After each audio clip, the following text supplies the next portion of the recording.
Welcome to the DCTV News at Noon program. I'm Kelsey Kiesling. And I'm Kendra Cook. This program is produced in Dove Creek, Colorado by the Dolores County Broadcasting Network for DCTV with support from the Southwest Colorado TV Translator Association. This is your local community TV station. If you would like to suggest a story or let us know about an event to share, give us a call. The studio number is 970-677-4119. Today's show runs Thursday at noon and is uploaded to our YouTube channel and our DCTV News at Noon Facebook page so you can watch it on demand. Today is August 22nd, 2019. And now the news at noon. From the Durango Herald, a Durango faith-based alliance has abandoned plans to set up temporary winter shelters for homeless residents, but it is not giving up on establishing a permanent homeless shelter. The Neighbors in Need Alliance came together to set up winter shelters after harsh snowstorms last winter buried homeless campers. The group found some possible buildings, but those sites were ruled out because of zoning restrictions and other conflicts, said Betsy Morris, a member of the group's steering committee. But the group set a deadline of finding locations by mid-August to leave time to prepare the spaces and raise funds to support them, she said. Now the alliance plans to tackle short-term goals such as providing lockers for the homeless and an ambitious long-term goal to set up a permanent shelter by November 2020. Despite struggling to find temporary shelter locations, the group still believes setting up a permanent shelter that would accept those with substance addictions is possible. Reported in the Dove Creek Press, the August meeting of the Town Board was held at the Public Service Center on August 15th. The meeting jumped directly into the second and final reading of Ordinance Number 216, Series 2019, an ordinance to allow for and regulate the use of off-highway vehicles within the town of Dove Creek. Mayor Martin started by requesting input from the Sheriff's Office. Sheriff Wilson stated that they have received complaints, mostly due to noise in the early morning or late evening hours. Trustee Grant Allen then reported on the results of an online survey conducted through the town's new website. 73 people responded, with over 70% in favor of the ordinance. 13% were indifferent and 14% were against it. Those against reported noise and underage drivers as the main reasons they were opposed. Underage drivers, of course, have never been allowed to drive an OHV on town streets, and they won't be able to with this ordinance either. The meeting was then opened up to the public comment, but since there was none, Trustee Rick Gersh made a motion to approve the ordinance. It was seconded by Trustee Allen. The ordinance was passed with a 5-2 vote. Trustees Arlen Bach and Charlotte Miller were the nay votes. That ordinance goes into effect today, August 22nd. Mayor Martin then reminded all present that the ordinance had a sunset clause and would be revisited in a year's time. Crystal Broderick reported that the town's new website is now able to take web payments and that the online payment portion is now complete and fully tested. On other topics, town manager Sonny Frazier reported that the new water dock was a piece of junk, but he also stated that the installer repaired a bit of software that was malfunctioning and that the, quote, junk appears to be working now. And he and everyone else believe that the new dock is truly awesome as long as it just keeps working. A side note that the water main break on Tuesday may have allowed some discoloration of the water at the dock, which was tested. As of Wednesday, there was still a note to let users know about that situation. Sheriff Wilson then gave the sheriff's report. He reported on the passing of new legislation making the possession of less than 4 ounces of methamphetamine or heroin no longer a felony. From now on, a citation with a quick PR, personal recognizance, bond, and they are on their way. A later appearance before a judge will only net them a misdemeanor charge. Wilson also reported on some, quote, kids tearing up the parks in town. The office is making some progress, but no one has been identified yet. He also reported that the deputies have been writing a lot of speeding tickets and will be addressing complaints of weeds and junk in town yards on a weekly basis. Attorney Green had no report, but he did explain some of the workings if a town resident refuses to clean up their yards after they have been given a citation.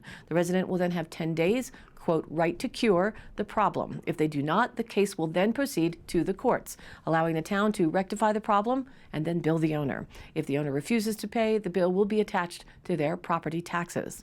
Recreation Director Christy Chad reported that the summer programs have all wrapped up and that football registration is now ongoing with a start date of September 14th. The summer programs had 78 kids in attendance. She also reported that the Community Voice had given grant money for dugout and fence toppers, $7,000. Mrs. Chad also is requesting use of lottery money to cement the floors of the dugouts. Animal Control reported that he had to kick some noisy chickens out of town. Sonny stated that the street project should be completed by the end of next week. Resident Ellen Warren reported that the Community's Voice is sponsoring a grant writing seminar for up to 30 interested citizens. Trustee Gersh reported that the BLM will be meeting at the courthouse. They'll actually be meeting at the Public Service Center on August 27th from 5 to 7 p.m. to discuss travel management. From the Durango Herald, Durango City Manager Ron LeBlanc, who has served as the City Stop Administrator for more than a decade, announced he plans to retire early next year. The announcement came Tuesday evening at the end of the Durango City Council's meeting. City Council hired LeBlanc on October 23, 2007, after former City Manager Robert Ledger retired from a decades-long career. In his time as City Manager, LeBlanc has orchestrated the largest city investment ever in the reconstruction of the Santa Rita wastewater treatment facility, acquired a bond with voter approval to repave Florida Road, and has hired 3 police chiefs.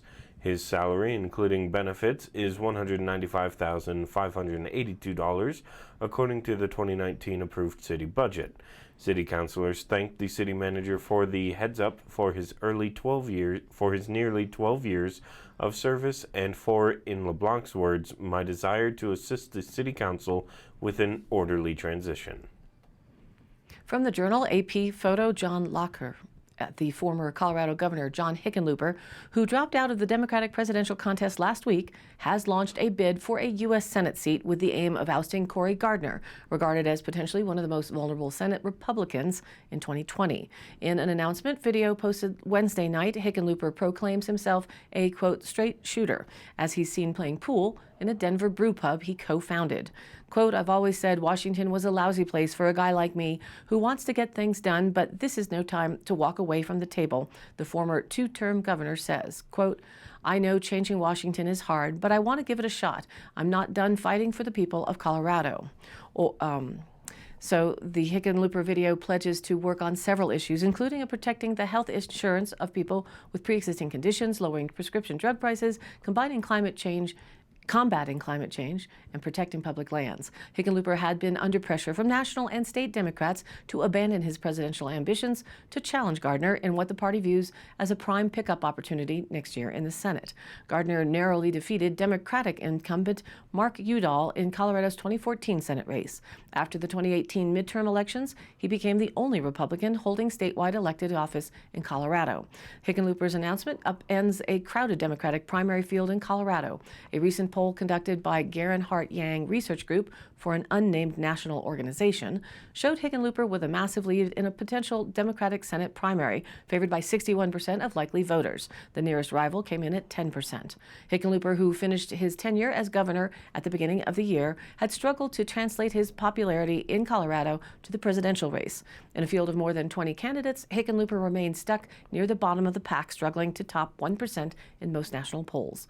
He participated in the first 2 debates in Miami and Detroit, but did not meet the qualifications established by the Democratic National Committee for the 3rd debate, which will be held in Houston in mid-September. This from the Durango Herald. Drug companies are still raising prices for brand name prescription medicines, just not as often or by as much as they used to, according to an Associated Press analysis. After years of frequent list hikes, many drug makers are showing some restraint, according to the analysis of drug prices provided by health information firm Elsevier.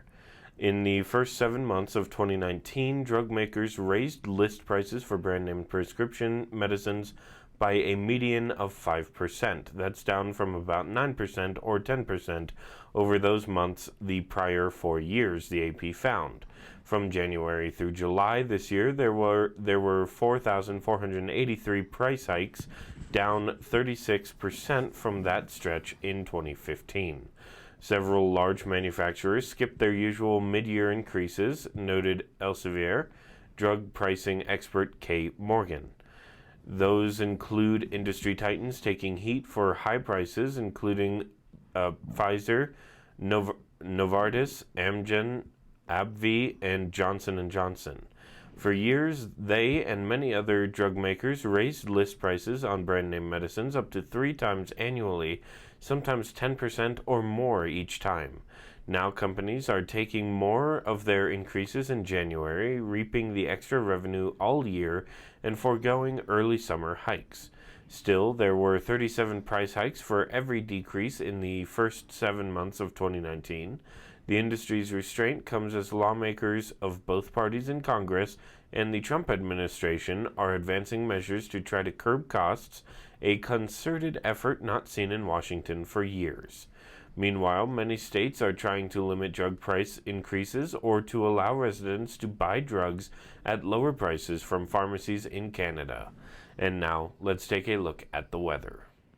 Today, increasing clouds with a high near 87 degrees. Southwest winds around 10 miles an hour with gusts as high as 20 miles an hour. Then tonight, mostly cloudy and then gradually becoming mostly clear with a low expected in the upper 50s, around 57 degrees. Southwest winds 5 to 10 miles an hour, becoming southeast after midnight. Winds could still gust up to 20 miles an hour. Then Friday, sunny with a high near 87 degrees. Southeast winds 5 to 10 miles an hour, becoming southwest in the afternoon. Friday night, mostly clear with a low around 54. Southwest winds 5 to 10 miles an hour, becoming southeast again after midnight. And the weekend is looking to be a hot one. Saturday, sunshine with a high near 88. Southeast winds 5 to 10 miles an hour, becoming west in the afternoon. Saturday night, mostly clear with a low around 56. Sunday, sunny with a high near 90 degrees. Sunday night, clear with a low around 57. And still hot and sunny for most of next week. Starting off Monday, sunny with a high near 89 degrees. Monday night, clear with a low around 56. And Tuesday, sunny with a high near 89 degrees. Tuesday night, partly cloudy with a low around 56. And apparently, maybe fall is calling. These temperatures that are estimated by the National Weather Service tend to run below the upper high temps we actually experience here at the station. And the lows overnight trend a bit lower than what is listed here as well. So generally, the weather remains stuck in the hot day, dry days, and slightly cool night pattern through the end of August. And now back to the news. According to the Durango Herald, Dolores School District RE4 plans to revamp its campus and is working to finalize a master plan to help secure state funding. Architecture firm Humphreys Pulley Architects has been awarded a contract to design the master plan. Max McCloskey from Humphreys Pulley presented to the RE4A school board Thursday night about the latest iteration of the plan after a series of meetings with community members and stakeholders. The plan will help the district apply for a Building Excellent Schools Today grant later this year to help it complete the renovation. While the master plan does not guarantee a BEST grant will be awarded, McCloskey said the plan is necessary if the district wants to be competitive in the application process. School officials highlighted safety as a crucial element for the plan, both out of concern for the students and because that is a priority for the BEST grant. The new campus centers around a courtyard design and includes the preschool being moved onto the campus. It will also be elevated for flood protection. The Journal reports, with a file photo, that the man who slammed into Cortez City Councilor Mike Levy's Toyota pickup in January while driving intoxicated was granted a deferred judgment, likely limiting his time in jail after Levy asked the man to seek treatment and turn his life around during his sentencing. This means Logan Vigil will serve minimal jail time, 20 days, if he follows through on community service and alcohol treatment requirements set by the court. The ruling was issued Tuesday, about 7 months after the crash. The sentencing hearing involved emotional testimony from both Vigil and Levy, age 76, who did not seek extreme punishment, but instead wanted the defendant to reflect on the consequences of his choices and make a life change. Quote, "I would like the defendant to realize the consequences of the actions to choose to drink and drive that Monday afternoon," Levy said. "I would like to see the court impose significant community service, as well as a requirement of the defendant being ordered to participate in substance abuse programming. I would like to receive a letter of apology from the defendant. Hopefully, whatever requirements imposed upon the defendant will have a lasting effect on him, will change his life, and will never cause this much harm and trauma again. Vigil did receive a mandatory driving under the influence conviction and will serve 20 days in the Montezuma County Jail. This was his second alcohol-related offense. The crash occurred Monday, January 28th at East Empire Street and Colorado Highway 145 at around 3:57 p.m. A plumbing truck driven by Vigil, now age 33, was southbound on Highway 145 when it collided with a Toyota pickup truck driven by Levy, who was turning left onto westbound East Empire Street. That evening, Levy was flown from Southwest Memorial Hospital to St. Mary's Medical Center in Grand Junction. He suffered broken ribs and underwent surgery on a broken hand and spent 5 weeks recovering at the Grand Junction Hospital. The Toyota truck was totaled, Levy said. Vigil tested for a blood alcohol content level of 0.202 at the time of the offense, according to Will First, District Attorney for the 22nd Judicial District. At the hearing Tuesday, First emphasized that the crash had significantly impacted Levy's life, but the victim, nevertheless, was still in favor of the 24-month deferred judgment. Levy is still recovering, and the mobility and strength of his dominant right hand is now limited after undergoing 3 surgeries. Kelly McCabe, who represented Vigil as his defense attorney, pointed to the positive steps his client had taken since the crash. Vigil had been sober since the event and has been taking Alcohol Anonymous classes in addition to participating in therapy treatment, McCabe said. Montezuma County District Court Judge Todd Plew presided over the hearing. He directed Vigil to listen to Levy and to appreciate the victim's dignity in this matter. In the case of the mandatory DUI conviction, Plew said he would normally issue a more severe sentence considering the circumstances, but because of the positive steps Vigil has taken so far, he would limit the time to 20 days in county jail. McCabe said that Vigil would start his jail time August 28th.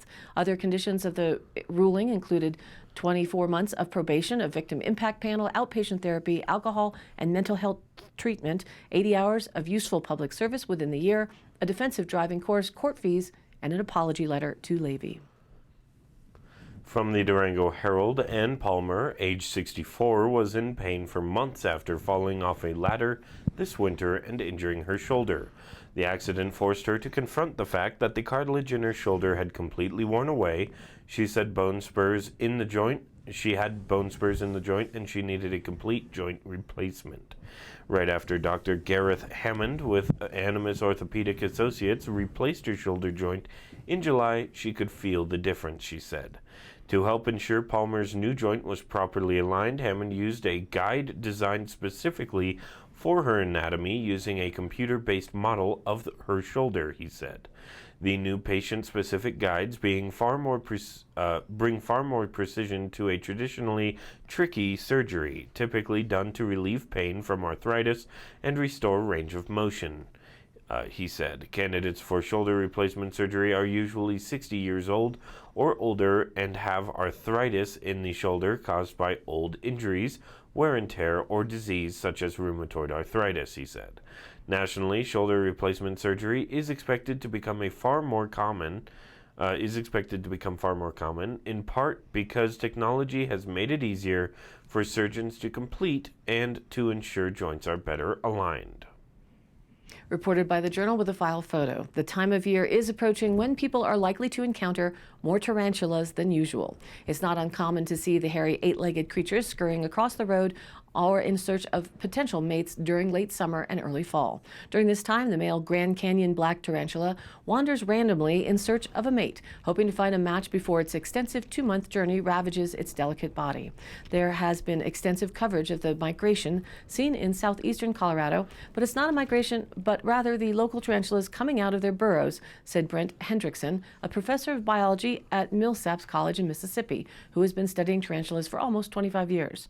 The, quote, migration in southwest Colorado is similar but does not feature the same species of tarantula. Nevertheless, local male tarantulas are getting ready to find a mate or two. A male tarantula will wander about a half a mile in a day searching for a female tarantula to court. The distance that they've walked relative to their body size, that would be the equivalent of a human walking maybe from Durango to Cortez or something like that, Hendrickson said. While mating season has started for for some, the peak for this tarantula's mating season is late September into early October. And if temperatures are favorable, stragglers are often seen in November and December, Hendrickson said. The mating season for both southwest Colorado and southeast Colorado species is actually fairly similar, Hendrickson said. They're both considered fall breeders, but it's not uncommon to see males of both moving in late August or early September. When a male tarantula comes across the burrow of a potential mate, he will court her by vibrating and slapping the ground with his legs. But this could go horribly wrong if she isn't interested. Quote, she could try to eat him, Hendrickson said. The best time for viewing the phenomena is during daylight hours when tarantulas are out mating. The optimal time is between 10 a.m. and 2 p.m. because by 2 p.m. the males hunker down for the day. Hendrickson said it's possible to see them moving in town, but development destroys their habitats, so going out on highways and county roads will probably yield better results. It's most common to see tarantulas moving in sagebrush scrub or pine forest. Hendrickson said he has found them on U.S. Highway 491 east of Dove Creek, heading toward eastern Utah. He also said the environment surrounding the U.S. Highway 160 corridor between Durango and Cortez is good for tarantulas, but he's not personally encountered them on that stretch of road. Tarantulas are harmless to humans and their pets, but can shoot tiny hairs when stressed, causing irritation that could last for several hours. Stings and bites from tarantulas can be dealt with like a bee sting, but there will be localized redness and irritation, said Craig Beauchamp, store manager at Fish Connection in Durango. Neither Hendrickson nor Beauchamp recommend picking up one of the 8-legged arachnids, not because they will hurt people, but because people could injure one of the delicate creatures. According to the Cortez Journal, at 11 years of age, Eric Schatt is likely Durango's youngest entrepreneur. With the aid of his older sister, Jennifer, age 21, and his older brother, Paul, age 16, Eric has turned his fourth-grade science project, a board game called Saving Eagles, about the life cycle of the endangered Philippine eagle, into the first product for the family's business, E-Family Games. Quote, I found the eagle in a book. I thought it looked cool. It eats macaque monkeys, and it's the only eagle that doesn't eat fish. Its wingspan can be 6 feet to 7 feet, Eric said. The forest where the eagles live, principally on the island of Mindanao, are being cut down, creating a real problem for the birds which mate for life and can live for 60 years. Another vulnerability for the bird, which is critically endangered, is that the nesting mates produce only one chick every 2 years. In designing the game, the Schatts decided to honor the birds' devotion to their mates by making the finding of a life partner a big part of the game. Paul, who will be a Durango High School junior, said his father, Jeff, encouraged his 3 children to build on Eric's idea and create their company after hearing how popular the board game was with Eric's classmates. Today's High Canyon Country happenings. Durango is the place for the I Am Music Institute and 11th Street Station to proudly present I Am Music Fest 2019 concert series. 5 shows and over 20 bands.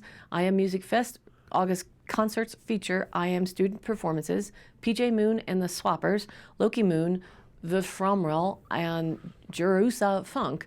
$10 tickets. It runs from 5 p.m. to 11 p.m. at the 11th Street Station in Durango. And up in Montrose on the 24th and 25th, it's their Fall Home and Outdoor Expo, starting at 10 a.m. at the County Fairgrounds and Events Center. Just in time to finish up your home improvement projects before the winter. See the latest in home improvement, remodeling, design, outdoor living, and more. Meet with local and national vendors that can help you tackle any size project. It's free admission and free parking. Interested in exhibiting? Give them a call, 303-867-0808, or for more information, go online to montrosehomexpo.com. And don't forget, this Saturday, the State Lines Rat Rod and Customs Car Show starts registration at 9 a.m. Drink and food specials all day. The Ray Young Band plays starting at 12 noon. It should be a beautiful day for a car show and to enjoy the patio at the line. And I post up all of these High Canyon Country happenings on our Facebook page, which is DCTV News at Noon, so you can look up the phone numbers and dates. And we also upload the daily news to our YouTube channel, which you can search for with the same name, DCTV News at Noon. And the broadcast is also posted to the general Facebook page, where we add links to stories of interest, share other events or news, and where you can join in on the conversation too. This is your local community television station, so if you have something you'd like to share, contact us by email. It's dcbnnews@gmail.com, or call the station 970-677-4119, and we'll be happy to help. Thanks for tuning in, whether it's for the broadcast which airs here in Dolores County on channel 32.1 at noon, now Monday through Friday, or online on our YouTube channel or our DCTV News at Noon Facebook page, where you can watch it on demand anytime you would like. We would love to have you interact with the news program, add comments or share stories there on our DCTV News at Noon Facebook page, and if you would, like us there and share it with your family and friends. For Kendra Cook with DCTV and the Dove Creek News at Noon program, I'm Kelsey Kiesling. Thanks for watching.